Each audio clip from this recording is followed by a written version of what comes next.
sea, que se ve, que salgan las imágenes de las tres. La Sí. tuya no se va a ver porque está chiquitita arriba a la derecha.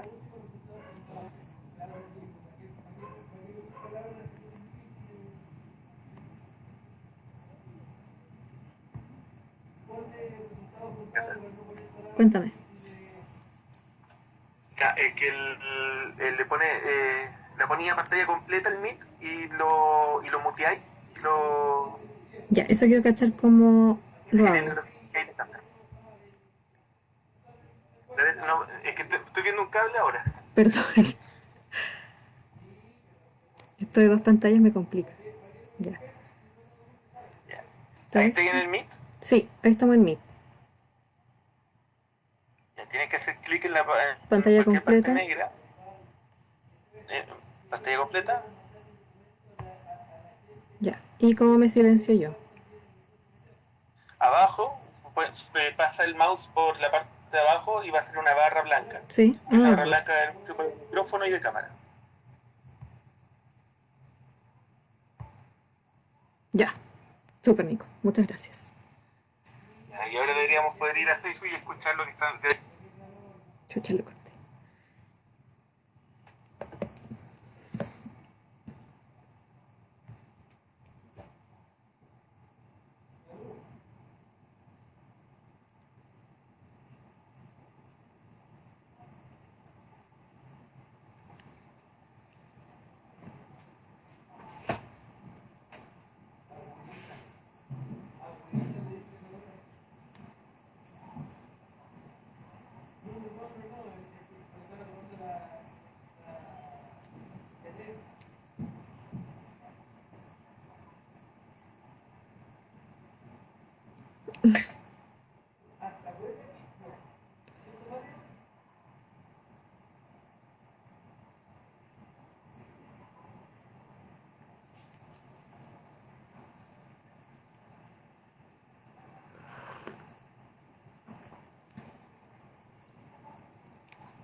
Mire, yo les puedo mandar el...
La escritura por un asunto muy personal, de que yo tengo disgrafia.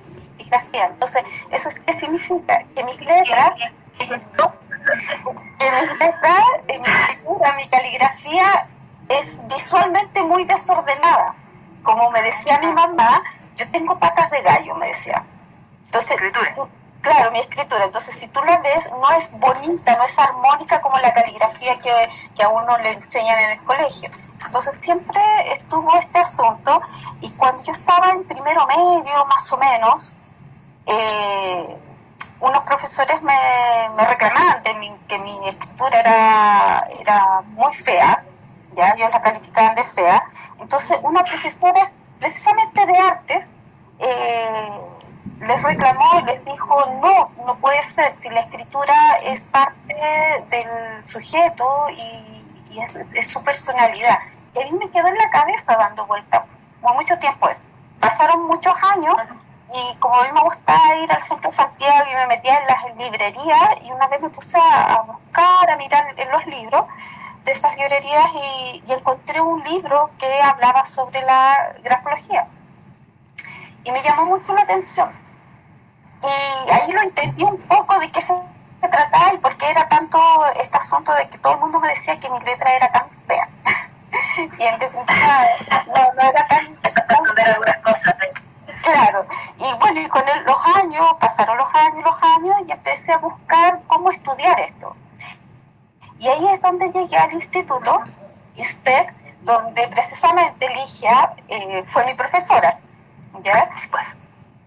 Así que ahí me inicié, y más que nada me inicié para entender qué es lo que era la escritura, y después me di cuenta de que este era un mundo maravilloso, y es un mundo donde hay muchas cosas que estudiar, que entender, y abarca muchas áreas, es como abarca muchas disciplinas que uno puede compartir en distintos ámbitos, en el área de recursos humanos, en el tema de las artes, en el tema de la pericia caligráfica de legales en tribunales, en la pericia psicológica. Entonces abarca muchas cosas, y eso me fascinó. Incluso mi profesión de base, yo soy contador. Dejé de trabajar en el área contable directamente y me estoy enfocando fuertemente en esto, a pesar de que igual sigo haciendo contabilidades en el ámbito pericial, eso sí. Pero esto es lo que más me apasiona. Definitivamente, esta es una pasión. Sí.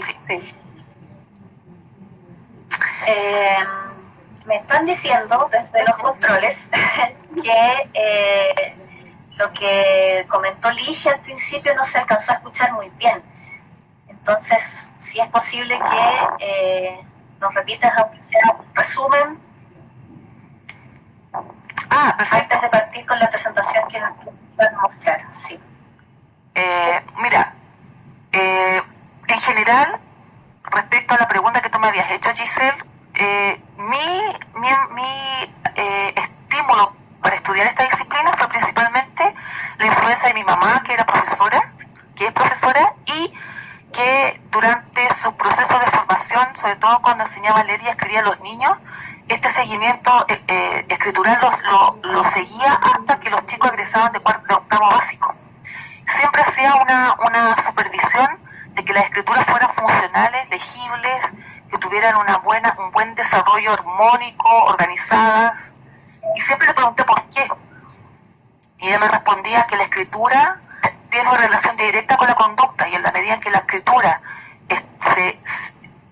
sea de buena calidad, es que tenemos patrones cognitivos mucho mejor logrados, a propósito de de esta performance gráfica armónica y organizada. Y desde ahí surgió este interés permanente en desarrollarme, y gracias al haber estudiado 3 años aproximadamente en el Instituto de Técnicas Neuroescriturales, salí con la formación de pericia neuroescritural en el área de psicológica y también caligráfica. Hice docencia mucho tiempo, la continúo haciendo, y desde ahí siempre me ha llamado la atención no solamente el área pericial, sino también educacional. Y sigo en esto formándome constantemente.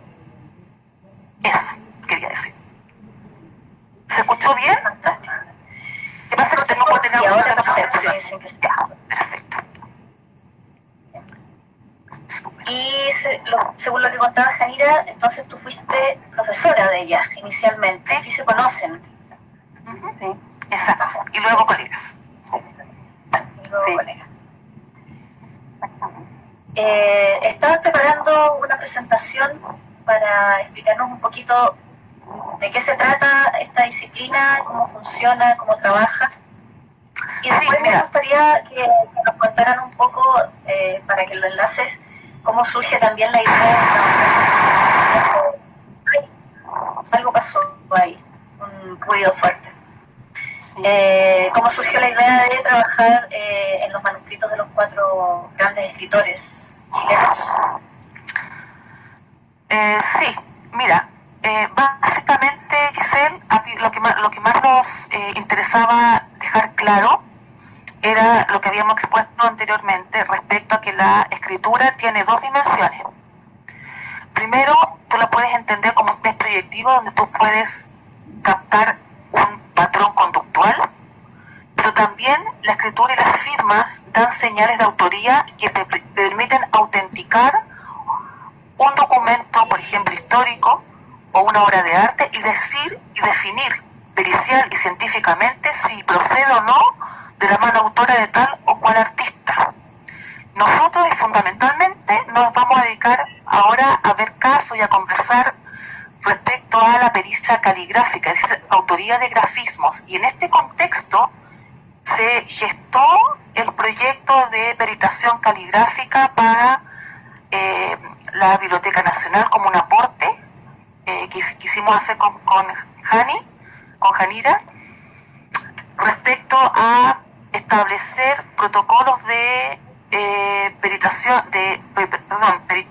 protocolos caligráficos para que la biblioteca tuviese de los 4 principales poetas de Chile, Pablo Neruda, Gabriela Mistral, Pablo de Roca y Vicente Huidobro, sus patrones caligráficos, para que estos estuvieran al servicio de la Biblioteca Nacional y con ellos pudieran ellos definir en la compra de nuevos documentos o cuando concurren a ellos para verificar las autorías de estos documentos dubitados, definir ellos por esta metodología pericial si corresponde o no a sus manos autoras. Y es por eso que fue un trabajo muy bonito, del que nos sentimos muy contentas. Es un precioso trabajo. Nosotros estuvimos publicando el video durante algunas semanas, lo tuvimos que poner en partecitas para que cupiera en las redes sociales, pero es realmente un trabajo muy, muy bonito. Sí, fue bastante interesante, fue un proyecto muy bonito, en los cuales dentro de lo que se peritó, la documentación que está en la Biblioteca Nacional, en la cual se nos dio la muestra de los originales y se hizo casi de toda la obra de los artistas. Entonces en ella, si bien se peritó precisamente solo la caligrafía, ¿ya? Y sus firmas, ¿ya? En los cuales dejamos un patrón de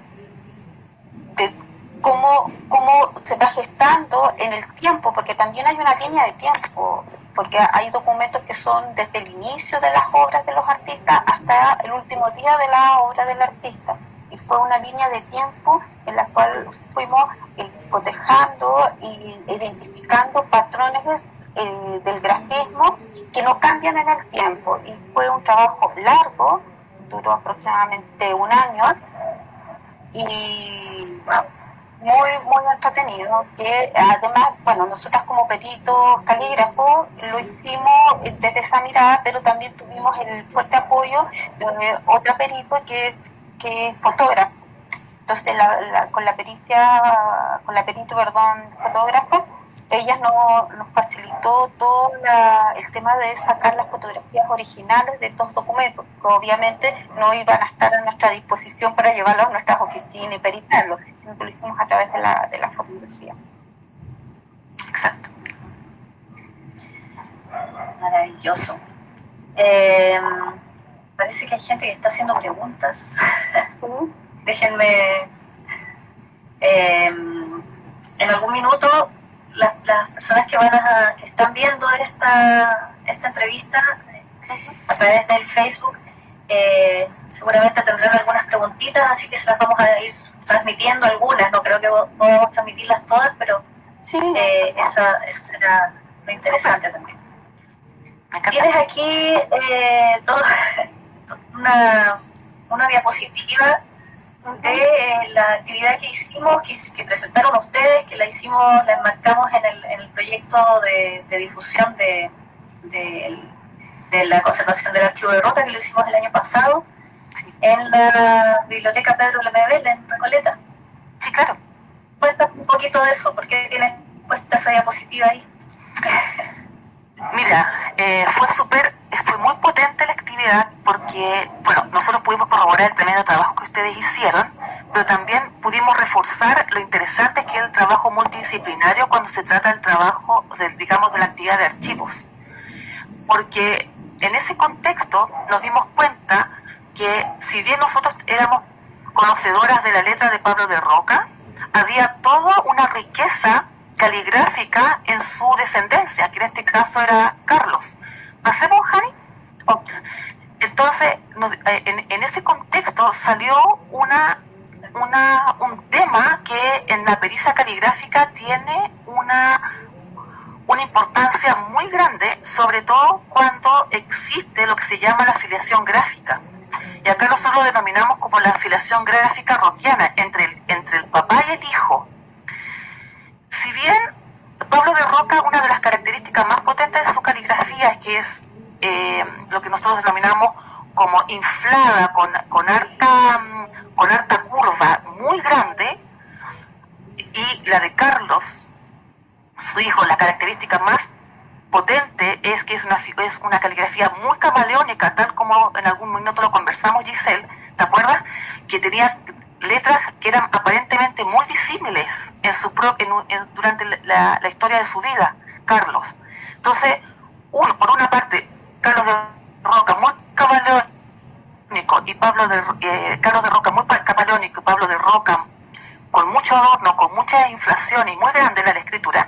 Sin embargo, ellos comparten rasgos y gestos tipos que son realmente sorprendentes. Y de hecho, si vemos acá dentro de la imagen, aquí podemos perfectamente detectar que hay microgestos que son comunes a ambos, y principalmente tiene relación directa con los trazos finales caídos, que ambos compartían de la escritura, la forma y el dinamismo de hacer la zona media de las letras P, el cómo ellos ejecutaban la letra D con separación del óvalo con el AMPA, el espaciamiento entre la D y la D también era excesivo, pero sobre todo lo que llama mucho la atención y que tiene un gran valor caligráfico es sobre todo lo relacionado con los finales caídos, que generaban un hipertrazo puntiagudo direccionados a la zona inferior de la palabra.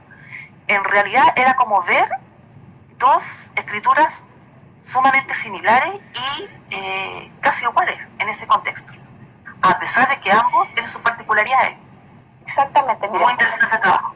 Si volvemos a esta imagen, aquí tenemos la escritura de Carlos de Roca, hijo, en la cual podemos ver de todas maneras aquí que estas letras L, que en esta zona son las lengüetas, son bastante angulosas, y en consecuencia que Pablo de Roca, el padre, también tiene esa connotación.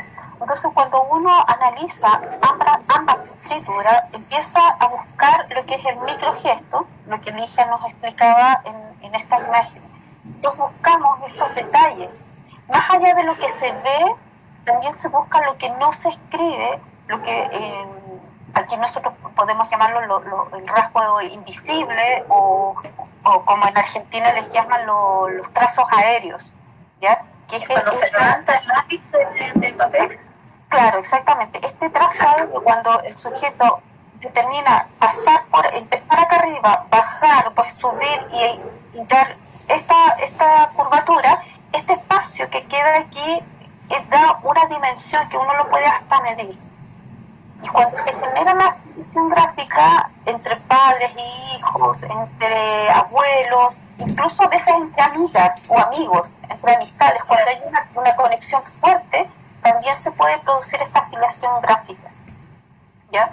Es muy interesante de que se ve y se nota. Cuando muchas veces en tribunales, cuando nos toca hacer peritaciones a testamento, uno empieza a identificar esto, de esta afiliación gráfica, porque puede haya hecho la firma del testador y ahí es un trabajo súper interesante, minucioso, donde hay que ocupar acto instrumental de laboratorio para realmente identificar que esto es así y que se vea en el tiempo, porque la escritura es dinámica, no es un asunto que yo lo vi aquí y va a ser siempre de esa manera en el otro. No, lo tengo que corroborar que se presente en forma predominante en los escritos de los evaluados. Me llama mucho la atención. Hay un sonido, creo que alguna de nosotras está respirando en el micrófono, no estoy segura. Se escucha como aire. Puede ser. Me llama mucho la atención cómo ustedes, me causa curiosidad en realidad, cómo es el paso de que trabajar, porque principalmente a ustedes les toca trabajar en este tipo de área, ¿no? Que tiene que ver con lo judicial, en tribunales, viendo testamentos y ese tipo de documentos legales, ¿no? ¿Cómo pasa de repente a haber un interés también por el arte, en este caso la literatura, pero también más adelante vamos a ver que también se puede aplicar en obra pictórica? ¿Cómo es esa transición en el caso de ustedes, ¿no? El interés por otra área. La verdad es que fue una transición involuntaria, porque en mi caso yo tuve un cliente, llegó con un libro de Pablo Neruda, pero escrito por otra persona que supuestamente era Pablo de Roca, con anotaciones en ese libro. Entonces lo que quería ¿Cómo habrán sido esas anotaciones si era de Roca?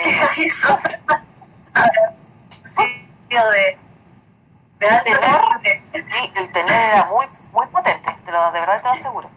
Entonces este libro quería ser transado digamos en un grupo de coleccionistas chilenos. Entonces el cliente lo que necesitaba era una expertización que le permitiera incrementar el precio del libro, porque si estaba expertizado, eso implicaba que estaba la autoría de alguna manera analizada y corroborada científicamente. Entonces, para poder yo hacer la expertización, recurrí a la indubitados, que tiene que estar dentro de los archivos, y en este caso la biblioteca.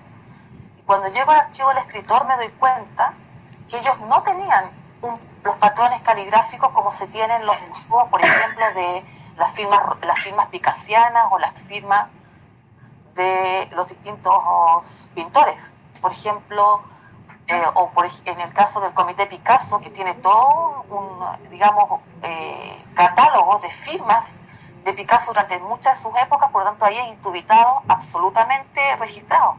En este caso no había nada, por lo tanto yo tuve que, ahí me di cuenta que no había una manera de poder tener acceso a un cotejo, digamos, oficial, puesto que la Biblioteca Nacional no tenía los patrones caligráficos de ninguno de los escritores, en realidad. Solamente sus documentos auténticos que estaban visados, pero no había un sello que dijera efectivamente que eran documentos auténticos. Solo había que creer a la palabra de los encargados, ¿no? Y desde ahí, cuando terminé la peritación, ahí conversé con Janira, y le dije esto cómo podríamos, con qué contribución podríamos hacer para que al menos los 4 poetas más connotados de la biblioteca siguiera el patrón caligráfico y de esa manera hacer una pequeña aporte al rescate patrimonio. En definitiva, porque esto es bien interesante, sí, porque en el archivo del escritor hay 2 personas expertas que tienen un ojo clínico para poder mirar los documentos y definir si son digamos, verídicos o no, pero con ojo clínico, porque tiene desarrollada esa habilidad visual. Pero ¿qué pasa cuando estos funcionarios jubilan o ya no estén ahí? No hay ningún procedimiento que le permita a los que vienen poder definir tomar decisiones, porque no tienen esa intuición caligráfica que desarrollaron los predecesores por el entrenamiento. Y eso a mí me parecía en ese momento que era de alta preocupación. Bueno, y a través de esta invitación que me hizo Ligia para este tremendo proyecto, que era hacer las peritaciones de los 4 artistas, yo encantada, a mí me gusta mucho esto, como lo dije al principio, es algo que me fascina, así que no tuve ningún inconveniente en aceptar hacer este trabajo en conjunto, como les decía, con nuestra colega, la perito fotógrafo, y bueno, y nos embarcamos en esto y fue realmente hermoso, fascinante, y cada vez que teníamos acceso a uno de los documentos nos íbamos maravillando cada vez más, encontrando gestos tipos, hablando ya más técnicamente, muy peculiares de cada uno de los artistas, y fue muy, muy entretenido, arduo trabajo, sobre todo el de Gabriela Mistral, que está la obra completa en la biblioteca porque fue una donación que ella hizo, ella lo donó todo, y a pesar de que igual hay harta documentación que está en Estados Unidos, pero su mayor obra está aquí en Chile en la Biblioteca Nacional, así que fue bastante entretenido, interesante y muy apasionante. Pasemos entonces a esto que hace rato que nos quieren mostrar. Wow. Y tiene que ver esto, el pisco con la pericia caligráfica. Aquí nos va a explicar. Lo que pasa, Giselle, es que también nos dimos cuenta con Janira que una vez que uno ha hecho una expertización caligráfica de un documento, por ejemplo, se necesitan otras aristas u otras disciplinas que se relacionen para poder autenticarlo de manera en una evaluación de 360. A nosotros nos hubiese gustado muchísimo que un perito documental hubiese hecho un análisis de los soportes de los cuadernos de Gabriela Mistral y de Pablo de Roca, de sus tintas y si era bolígrafo, y qué tipo de color usaba Pablo Neruda, porque eso es verde, porque se fucsia. O sea, hay mucho que hacer para que un documento de interés histórico tenga digamos una análisis completo, donde no haya ningún resquicio en que digamos en este caso los clientes pudieran decir es que a lo mejor hay una duda. No, la evaluación 360 involucra tomar todas las aristas posibles de análisis y en la expertización de documentos. Bueno, y eso es lo que nosotros trajimos acá como ejemplo de lo que involucraría hacer una evaluación de 360 en este caso. Lo que pasa es que aquí hay una relación muy importante en el pisco chileno, porque en definitiva nosotros tenemos se hizo un hallazgo hace poco de un documento, de un testamento del año 1717, que en realidad nos expone que en ese testamento un hacendado en Alhué deja a su vida y a sus hijos 25 botijas de pisco. O sea, es el primer documento legal que alude al término pisco. Y eso en definitiva tiene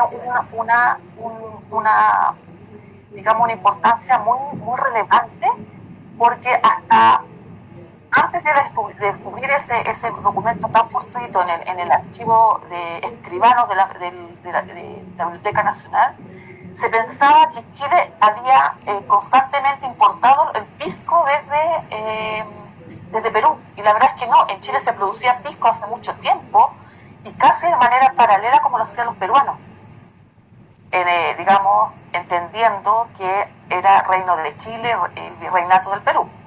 Pero lo más importante de esto es que efectivamente nosotros, este documento que es del 1717 es mucho más antiguo que el que tienen en Perú respecto a la denominación de pisco, que es 1825. Es decir, este documento tiene un valor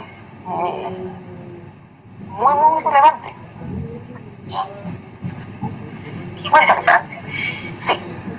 Y aquí está el documento. Claro.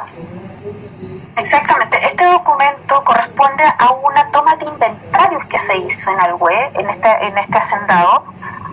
Y aquí es donde se encuentra que está fechado en 1717 y por lo tanto se da cuenta que esta persona que está haciendo el profesor Cofré, Cristian Cofré, creo que se llama así, profesor de la Universidad de Valparaíso, donde se da cuenta de la fecha de este documento y corrobora este hallazgo de las fechas de esta documentación con relación a lo que es la elaboración del pisco, de esta aguardiente. Ya, estas son las botijas. Ahora, ¿Y este documento ustedes lo identificaron? ¿cómo? Este documento ustedes me comentaron hace algunos días que estaba ya autentificado. La verdad es que este documento efectivamente está en el archivo de escribanos de la Biblioteca Nacional, pero como ocurre en ese contexto, sí hay ahí la cadena de custodia está asegurada, porque se trata de una institución pública que está justamente encargada de hacer esa conservación del documento. Y está también en el análisis histórico que hizo este profesor. Lo que ocurre es que efectivamente aquí, para contextualizar lo que significa una evaluación de 300 grados, y que justamente aquí la importancia de tener en este documento un análisis sistémico e integral, no solamente de conformarnos con el hecho de que está en garantía, o sea, que está resguardado por el archivo de escribano y que se hizo un análisis histórico contextual, sino que también sería muy tomar este documento, sobre todo por el interés de los clientes posibles, o bien de las negociaciones que se puedan hacer en términos económicos, después por ejemplo, con las asociaciones de agricultores del pisco, de todas las instituciones relacionadas con ese patrimonio. El pisco es un patrimonio nuestro también, de la perspectiva económica y también gastronómica, y también del ámbito de la agricultura. Entonces sería muy importante ratificar la autenticación de este documento para presentarlo como una prueba fidedigna, si además yo le agrego al análisis histórico contextual un análisis paleográfico para efectivamente verificar que esta escritura corresponde a una caligrafía colonial del siglo XVIII, que además un perito calígrafo se cercioren de que existe una sola mano autora, que es lo que debe corresponder, no que exista un solo escribano y no hayan habido dos, y además adjuntarle un análisis físico-químico del soporte de la tinta para corroborar efectivamente que no hayan tintas sintéticas, porque en el 1717 no había, las tintas tienen que haber tenido un origen orgánico, y también de la calidad y la trama de ese papel, que también tiene un papel antiguo que tenía una textura y un grosor bastante específico. Si con eso se logra tener esta visión de 360 grados, podemos decir efectivamente que por todas las aristas ese documento es auténtico y sirve como una prueba legal para los fines que correspondan, no solamente por el análisis contextual. Y desde ahí el tema del rescate patrimonial necesariamente involucra lo multidisciplinario. Eso que plantea es tremendamente importante, es algo que nosotros en conservación nos pasa mucho, lo conversábamos, ¿no?, la otra vez. Este concepto de lo multidisciplinario es algo que de alguna forma se habla mucho, se vocifera mucho, pero no se es habitualmente muy consecuente a la hora de trabajar en distintos proyectos con este tema.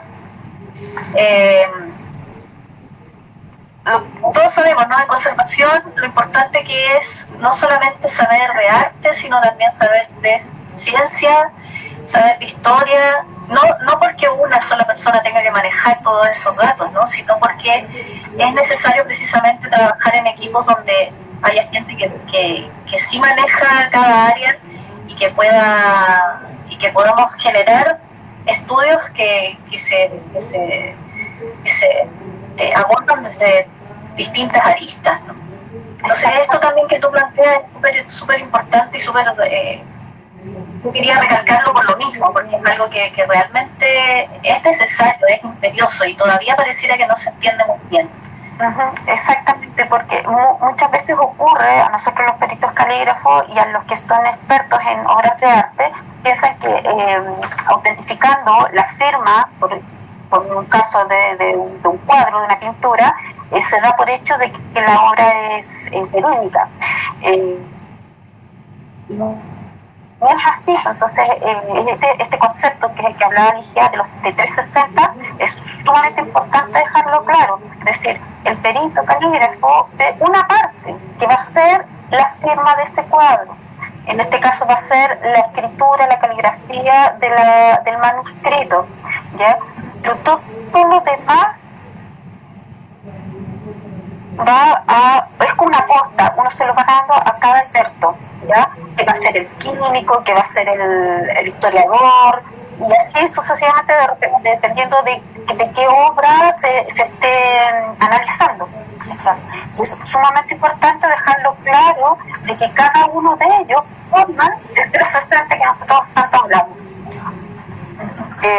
Y de hecho, Giselle, si pasamos a la otra lámina, Sí. El objetivo del 360 es lograr ese sello de autenticidad.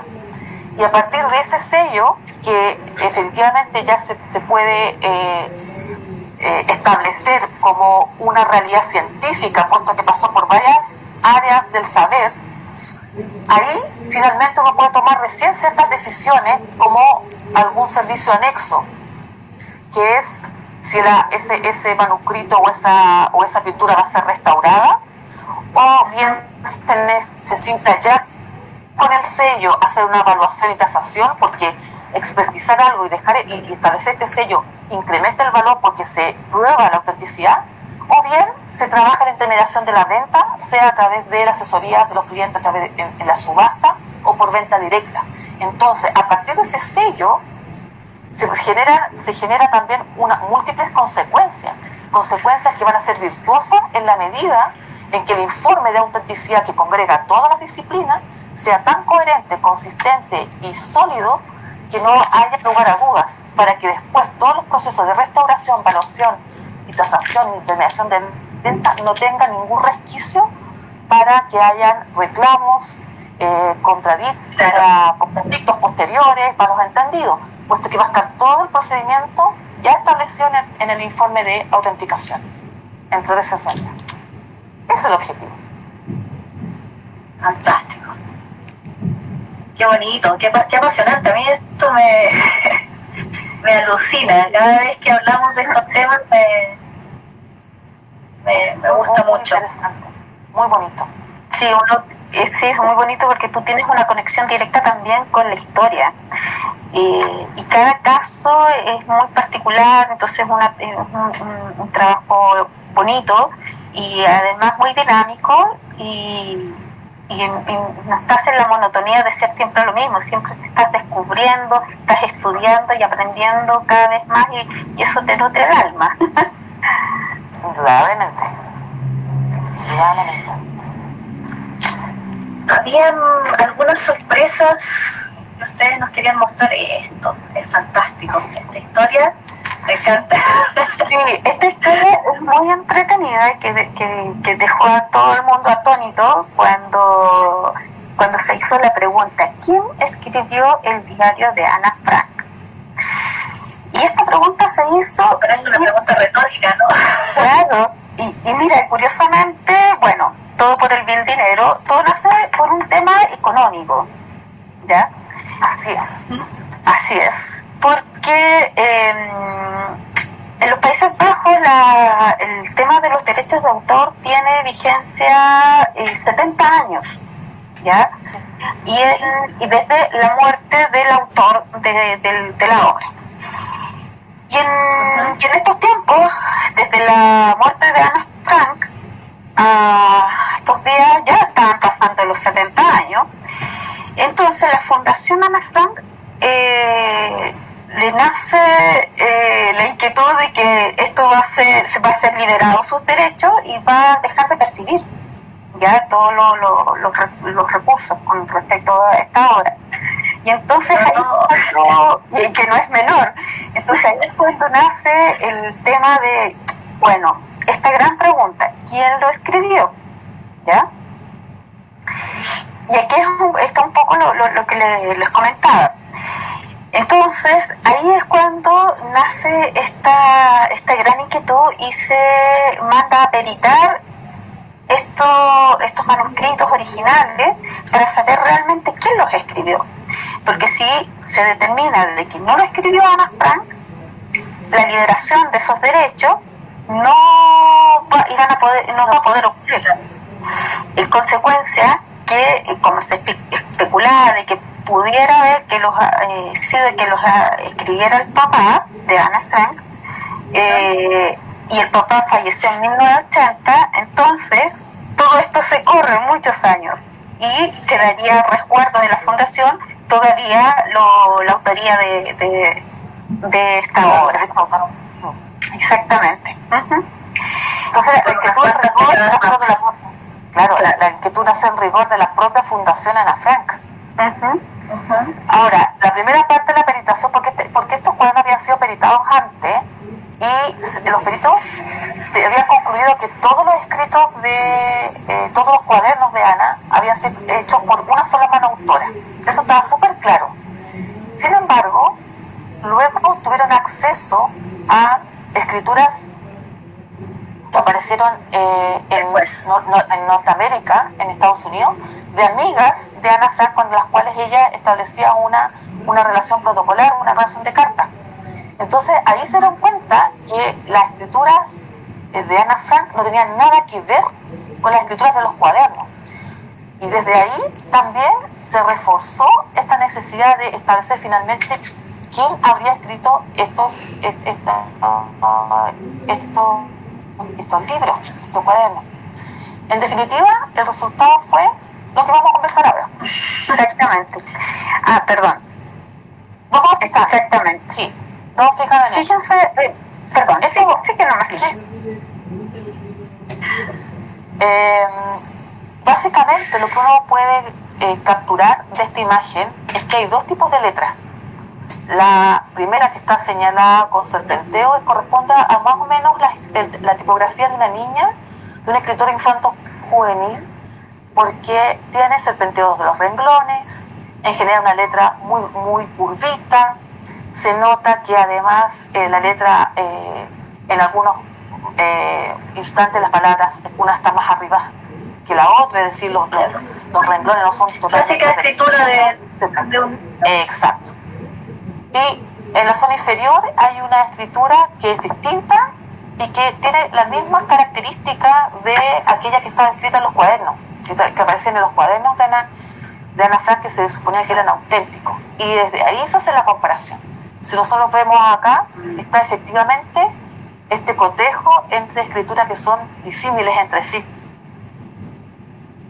Ahí. Claro. Ahora, es interesante porque lo que concluye el aperito es que, en definitiva, en los documentos, en los libros, hay dos manos autoras y que hay escrituras que corresponden a etapas grafomotoras diferentes. ¿Y a qué se refiere eso, querida colega, cuando son etapas grafomotoras diferentes? Cuando la perito identifica que hay escrituras que son bastante disímiles, empezamos a ver de que cuando uno empieza en el proceso de la escritura desde la infancia, se dividen en etapas, ¿ya?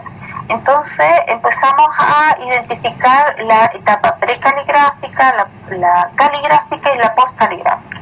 Entonces aquí es interesante identificar con la edad de Ana Frank qué tipo de escritura adecuada a su edad debería tener, ¿ya?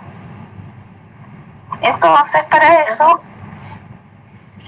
es interesante aplicar esta tabla, ¿ya? Que es de coeficiente de ponderación de la escala E de Julián Julia Guerra. A Julia Guerra, sí. ¿Sí? Ahora, ¿qué es lo interesante de esta Yo la escala? veo muy pequeñita acá, no veo mucho. ¿No se ve muy grande? Ay, ¿cómo lo hago para hacerlo más grande?